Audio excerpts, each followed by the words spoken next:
Bon voilà, cet été je me suis rematé The Mask en VHS, du coup je me suis dit que ce serait cool de faire enfin un tabs sur Jim Carrey. Parce que peu importe la génération, on a tous été marqués par The Mask, hein. Et d'ailleurs même si t'as pas aimé, t'as quand même en mémoire la scène où Cameron Diaz entre dans la banque. Bref, ça c'est autre chose. Donc entre ce que je savais et ce que j'ignorais, voici plusieurs clics droits sur un des acteurs les plus underrated d'Hollywood. Good morning, good morning.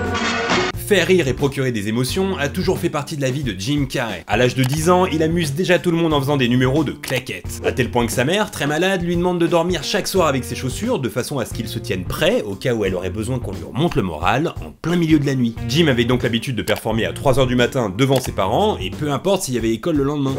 Moi je me souviens quand j'étais petit, ma mère elle m'obligeait à me coucher à 20h. Mais qui peut s'endormir à 20h? Il fait encore jour, c'est impossible. Le pire c'est qu'à la fin j'entendais les enfants des voisins qui criaient passe-moi la balle et moi j'étais obligé de dormir, sinon ma mère elle montait, elle m'engueulait et elle me disait que mec, c'est pas sur toi le tabs, c'est sur Jim Carrey. Et en plus ton histoire elle est très nulle. Ouais bah ça va, bon la suite.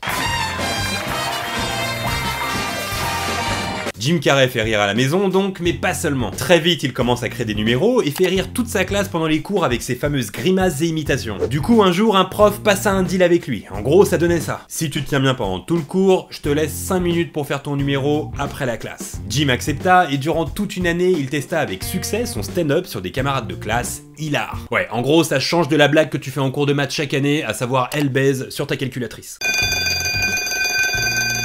Jim fait rire toute sa classe donc et se paye également le luxe d'être un élève brillant, accumulant les A dans toutes les matières. Malheureusement, cet état de grâce prendra fin à 15 ans lorsque son père lui fait abandonner l'école. Sa famille est en proie à des problèmes financiers sévères et du jour au lendemain, il quitte définitivement les cours pour être concierge dans une usine de pneus. Malgré ce salaire en plus, les choses continuent d'empirer financièrement et sa famille, ses parents et ses 3 frères et sœurs, devront quitter leur maison et vivre dans un van les uns sur les autres pendant 2 ans. Voilà, à ce moment précis, on est très loin de The Mask. Très très loin.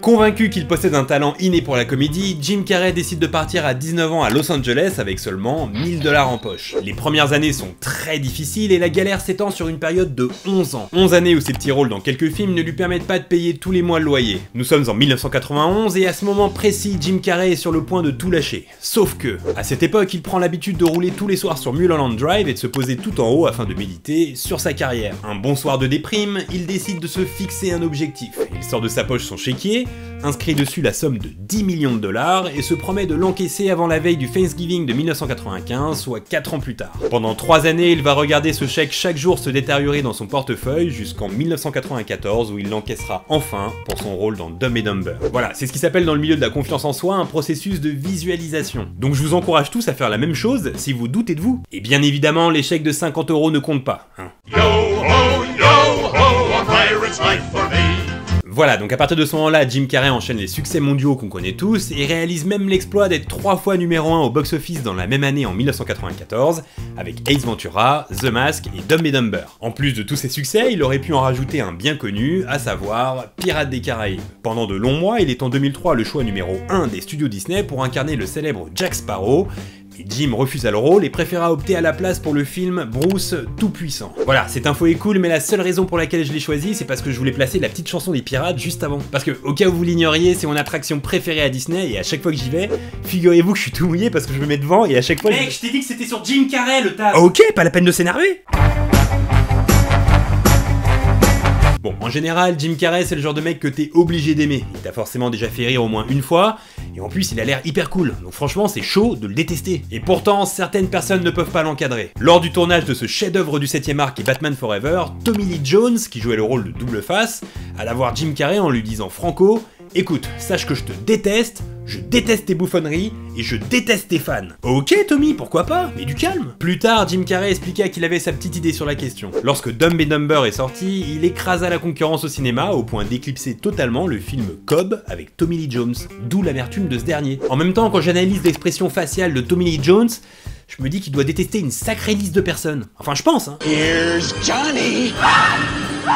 D'ailleurs, en fouillant dans les archives de Dumb & Dumber, j'ai découvert une histoire très bizarre à propos de Jim Carrey. Lors du tournage, des scènes furent tournées au Stanley Hotel, hôtel connu pour être prétendument hanté et surtout pour avoir inspiré à Stephen King le roman Shining. Ok, pour situer, en 1974, Stephen King et sa femme passent la nuit dans cet hôtel, la veille de sa clôture pour la trêve hivernale. L'endroit est complètement vide et le couple s'installe dans la chambre 217, réputée pour ses activités paranormales. La nuit dans cette suite est difficile et le célèbre romancier enchaîne les cauchemars qui lui permettront d'écrire plus tard Shining. Bref, lors du tournage de Dumb & Dumber donc, Jim Carrey demanda à s'installer dans la fameuse chambre 217 afin de vivre la même expérience que Stephen King. Sauf qu'à 3h du matin, Jim Carrey se précipita apeuré à la réception afin qu'on lui trouve le plus vite possible un autre hôtel. Par la suite, il refusa systématiquement d'expliquer en interview les événements qui le poussèrent à quitter la chambre 217 cette nuit-là. Voilà, donc si vous voulez offrir une nuit dans cette chambre à quelqu'un que vous détestez, le lien d'hôtel est dans la description.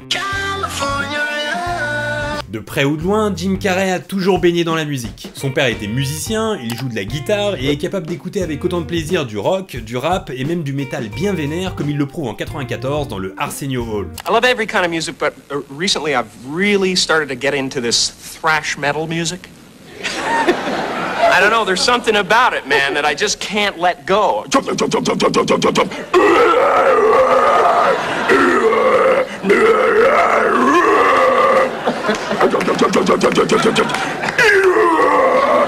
Du coup, en 1995, lorsqu'il apprend que Tupac Shakur est fan de lui, Jim Carrey entame avec ce dernier une correspondance pendant toute son incarcération afin de le faire rire et lui changer les idées. Ok, Jim Carrey qui écrit à Tupac en prison, je pense que c'est le clic droit le plus improbable de Stabs, et c'est d'ailleurs sur celui-là que se clôt l'épisode d'aujourd'hui.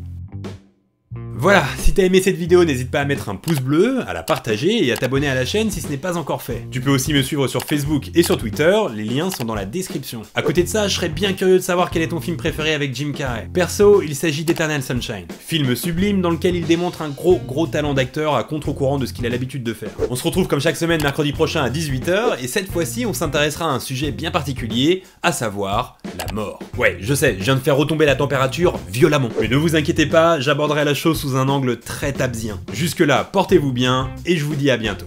Bye.